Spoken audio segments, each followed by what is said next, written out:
Құрметті Солтүстік Қазақстан облысының тұрғындары, қазіргі уақытта жол көлік апаттар жиі болып жатыр. Осыған орай жол ережесін қатаң сақтауға шақырамын. Жолда сақ болайық. Үйде отбасыларыңыз күтіп отыр. Құрметті Солтүстік Қазақстандықтар, біздің өнерімізде жол апаты өте көбейіп кетті. Сондықтан абай болыңыздар.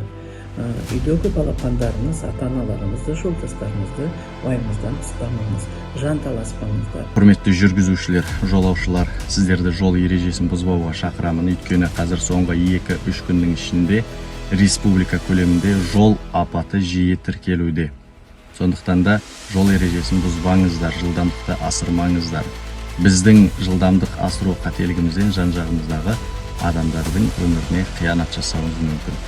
Құрметті достар, бауырлар, жол ережесін сақтайық, бұзбайық, көздеген жерімізге аман есен жетуімізге жазсын. Дорогие друзья, соблюдайте ПДД, ведь от этого зависит не только ваша жизнь и здоровье, но также жизнь и здоровье других участников дорожного движения. Уважаемые жители и гости нашего города, будьте внимательны при переходе проезжей части. Осуществляйте движение только на разрешающий сигнал светофора.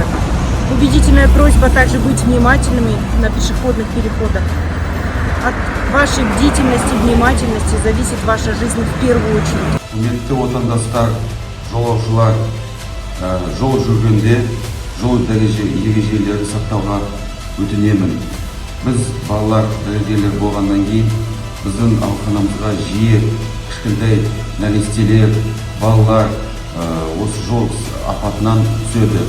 Сол кезде ата-аналармен туған туыстардың көз жасы шығады. Өте қайғы отбасына түседі. Сол қайғы ата-ананың жасы түспеу үшін жол ережесін сақтауға өтінеміз. Балаларымыз біздің халқымыз, болашағымыз.